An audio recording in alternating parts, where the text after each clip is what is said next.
TRIUMPH return, Bruce Dickinson and Graham Bonnet unite forces, and Kiss's Kennedy Center honors overshadowed by a scandal. Metal is life and well, so let's see what keeps it going today. Here you go. The unstoppable Saxon. British heavy metal icon Saxon have officially entered the studio to start recording their next studio album. You know, the follow-up to Hellfire and Damnation, which literally came out just last year.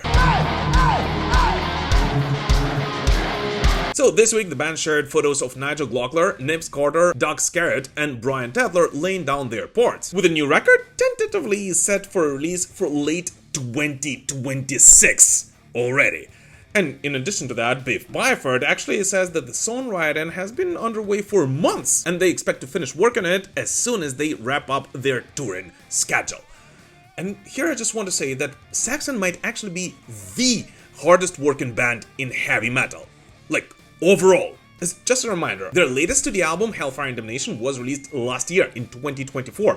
And for the record, I think it's an incredible record. But in addition to that, and in addition to the fact that Saxon are basically touring non-stop, constantly around the world, in their 70s, just several months ago, Biff Byford had cancer, for which he already got his treatment and already went on the road together with Saxon after it. And now he just casually drops that amongst all that, he's actually been working on new music for Saxon.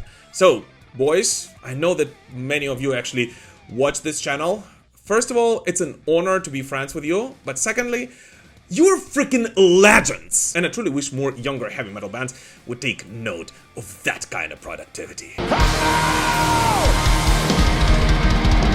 As always guys, super quick, simply have to point out that only around 30% of the people who watch my videos are actually subscribed to this channel. So if you're not one of those, and especially if this is not the first video you're watching here, I would really appreciate it if you would consider subscribing right now. Let's continue building this amazing heavy metal community together.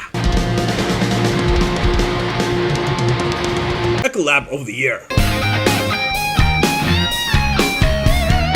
Rock veteran Graham Bonnet has revealed the details of his upcoming collaboration with Iron Maiden's Bruce Dickinson, and the title that's on is as dramatic as you'd hope: The Fifth Force of Nature.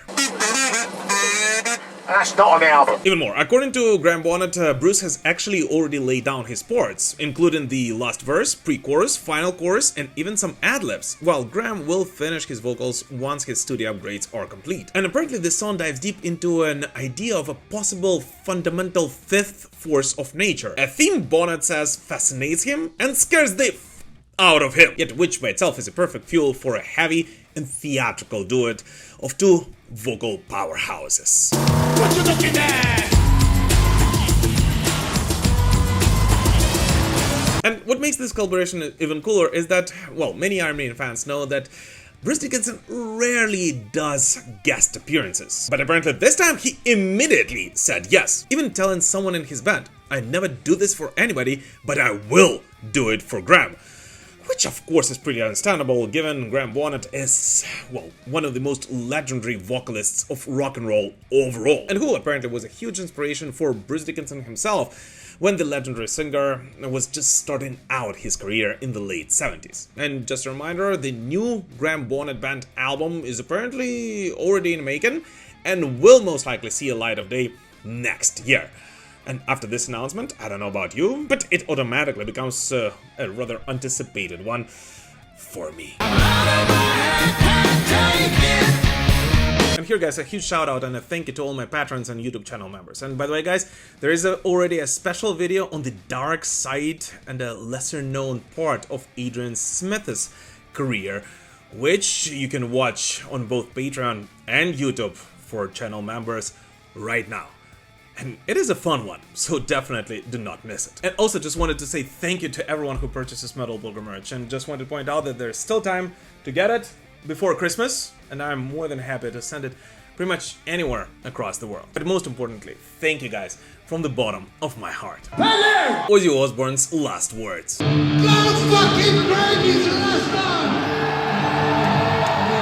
Sharon Osbourne, the wife and the manager of the late legendary Ozzy Osbourne, spoke about the last hours of Ozzy's life and even revealed the last ever words Ozzy Osbourne spoke in his lifetime. As Sharon recalls, on July 22nd this year, Ozzy was up and down to the bathroom all night, and at 4:30 a.m. he woke Sharon up, who apparently was awake all that time, and simply asked her to kiss and hug him tight. To which Sharon apparently simply responded that she loves him more than anything. And then the legendary Ozzy Osbourne went downstairs, worked out for about 20 minutes and passed away. And although Ozzy's doctors tried to save him, Sharon realized right away that her husband was gone and simply asked them to stop resuscitating him and leave him alone. In addition to that, Sharon revealed that Ozzy was absolutely aware that his health was at a critical point and that his doctor even warned Ozzy that the final performance with Black Sabbath would be too much for him and that he might not get through it. Yet Ozzy insisted on doing this final act of dedication for his loyal fans around the world. Here's the thing, I don't know, it might be something wrong with me, I might be too emotional of a metalhead or whatever it is, but it's been several months since Ozzy's passing. But every time I hear news like this, it just brings tears to my eyes. And most likely these tears are related to the whole fact that I do understand that there is not even a slight chance that we will ever get anyone as crazy and as dedicated to his music and to heavy metal overall as Ozzy Osbourne was. Because together with him, an entire era started to fade away. So, thank you, Ozzy, for the years of incredible music and for the legacy that you left behind you. And no, I won't get tired of talking about it anytime I can.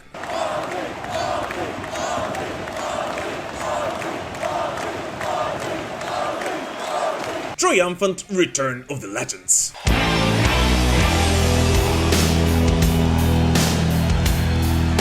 Canadian rock legends Triumph are officially returning to the road for the very first time in 30 years. The Triumph 50th anniversary tour kicks off on April 22nd next year in Sault Ste. Marie and will hit major arenas across the United States and Canada, with April Wine as special guests. And all, of course, to celebrate the 50th anniversary of the legendary rock band.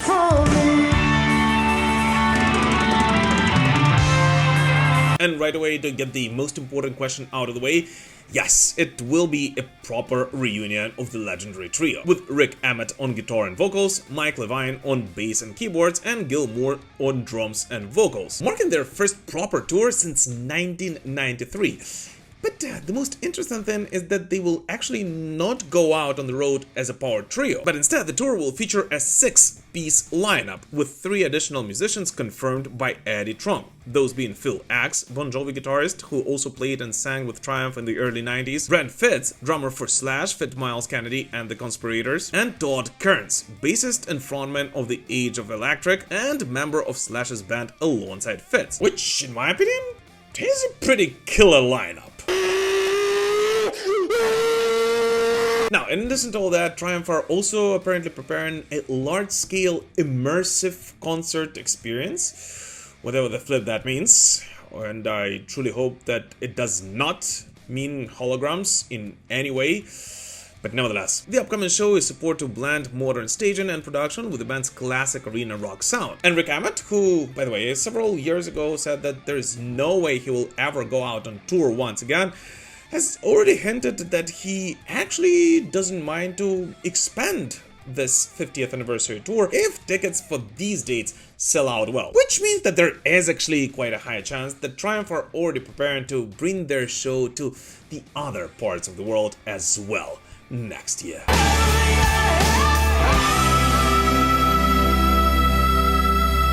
A loss for Spanish rock.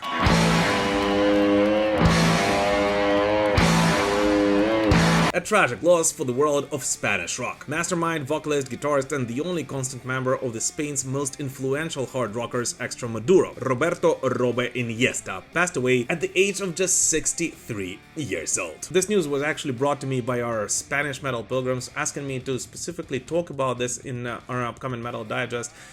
for more people to find out about Extremadura, as this band was created all the way back in 1987 and developed their own sound over the years, starting from raw, straightforward punk rock and then moving towards more elaborate, complex, poetic and sensitive type of rock. Their albums Ahila, La Ley Innata and Para Todos los Públicos cemented Extremadura as an absolute reference of modern Spanish rock. So from the bottom of our hearts, condolences to the entire Spanish metal family.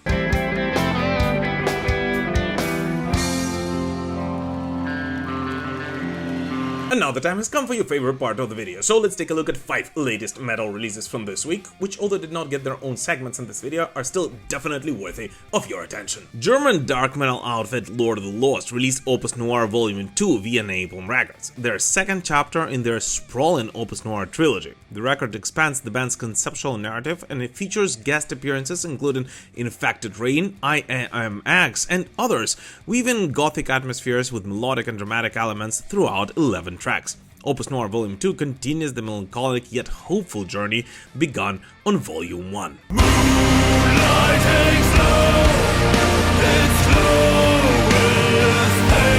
Dutch symphonic metal titans Epica dropped their new single Avatar: The Final Incarnation. The track explores themes drawn from Hindu philosophy, focusing on liberation and transformation through inner strength and self-realization, and was released with a visualizer tied to the band's upcoming Epica Oracle card set.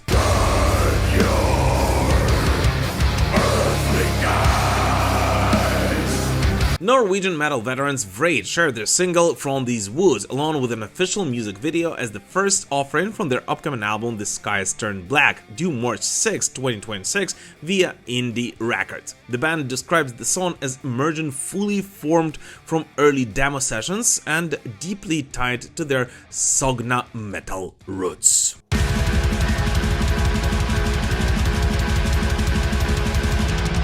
Austrian symphonic metal band Visions of Atlantis teamed up with power metal warriors Warkings for the single Pirates and Kings, released ahead of their co-headline Pirates and Kings Over Europe tour in 2026. The collaboration combines dual vocal power and anthemic spirit, with both bands emphasizing unity in strength in its message.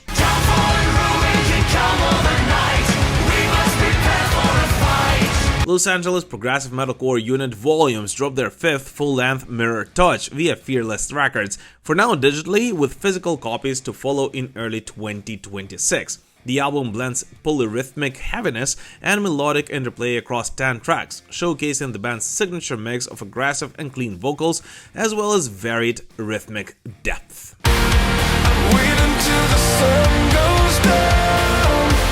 And here, guys, a friendly reminder that we're currently voting for the best metal album of 2025, and there were actually thousands of votes already submitted. If you guys missed it, just head down via the link in the description to this video and cast your vote for what you consider to be the best metal album of this year. And I know that I said that I'll do it this week, but there was a little hiccup, so next week I'll reveal the names of the expert board whom we also introduced into the voting this year, and a week after that we will announce the best metal album according to you, metal pilgrims around the world. What do you like better, rock music or rap?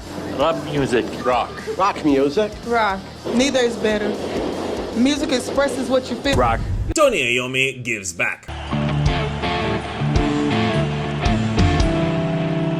A beautiful piece of good news from the metal world. Tony Iommi's charity guitar raffle has officially raised over £50,000 for Heartlands Hospital in Birmingham, the same hospital where the Black Sabbath legend himself was treated for lymphoma back in 2012. Tony thanked his fans directly, saying the achievement was only possible thanks to all of you. The funds will support the hospital's ongoing £150,000 appeal to renovate and improve its cancer treatment center, a cause Iommi himself, of course, has been actively champion it, as the guitarist has always spoken openly about how difficult his cancer journey was and how compassionate and supportive the medical staff were. And here I just want to say that it's simply incredible to see when the heavy metal legends are giving back to the community, as no matter what anyone may say about them in the media, well, it is them who are actually making this world a tiny bit better, one step at a time.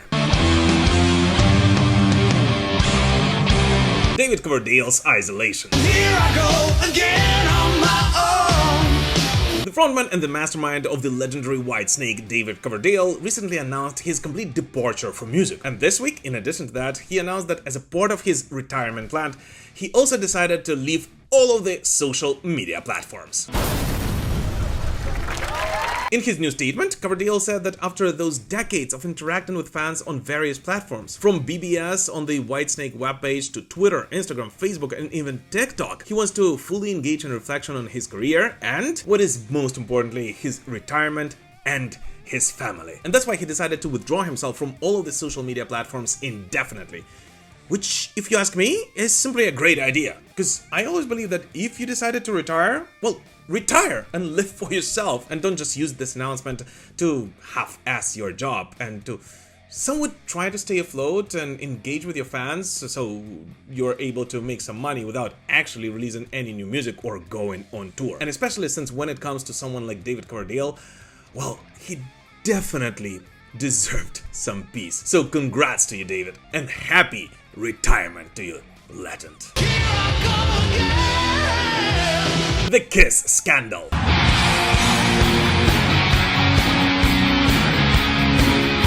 Gene Simmons once again confirmed his image as a Kiss member with the longest tongue. Yet this time, not in a good or a fun way, as after his ex-bandmate, Kiss guitarist Ace Frehley passed away this October, Gene Simmons allowed himself to make some remarks that Ace's death was simply tied to his bad decisions. What? As Simmons explained, Ace apparently refused advices from people who cared about him and refused to change his lifestyle that was in and out of bad decisions. And while he is not a doctor, Gene suggests that falling from stairs can't be lethal. So there should be some other causes, and it apparently simply breaks his heart. Which of course resulted in quite an outrage from the entire rock and metal community, and possibly especially from Kiss fans around the world, who simply did not hold back on their thoughts regarding Gene's remarks online. Later, of course, Gene wrote on his social media pages an apology for these words. He said that he was wrong with what he said and he did not intend to hurt Ace and his legacy, but understands that it did hurt everyone else quite badly, adding that it was simply a poor choice of words and he always loved Ace Frehley. Always. Which, of course, well, I can believe this, but well, this is something that you kinda have to be a bit more careful about, and especially just weeks after a legend's passing. And especially when all eyes are literally on you, as this week Kiss were also honored at the 48th Kennedy Center Honors, where Kiss band members Paul Stanley, Gene Simmons, Peter Criss, and Ace Frehley received one of the most prestigious awards of the United States, given out to them by nobody else but Donald Trump himself. And of course, they've been given quite a lot of interviews to many media outlets, including the ones in which some of them praised Donald Trump's policies, or the ones in which they spoke about Kiss's future. But among all of those conversations, Gene Simmons actually said something which I simply cannot disagree with. And more specifically that today, in his opinion, musicians are basically slaves to the music industry, as most young musicians receive pennies, if they receive them at all, from streaming platforms and through other means of distribution of their music. And if we do not change the rules of the game soon, there might actually not be real music anymore in the coming years. Which in my opinion is simply spot on, and definitely is something we have to talk about way more as an industry.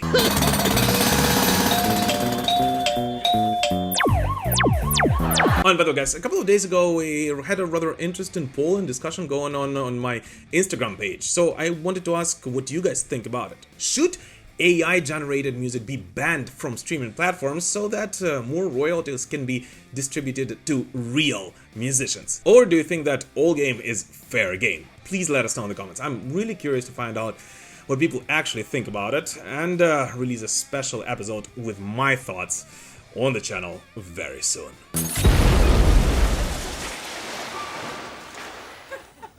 But anyways, what new music did you listen to this week? Please let us know in the comments. As always, thank you so much for watching this video, guys. Please don't forget to like it, comment under it, spread the word about this channel, and of course, join our communities on Instagram, X, Threads, Facebook, Discord, and I mean, anywhere else you can post content these days. Thank you guys so much, and we will prevail. Slava Ukraini!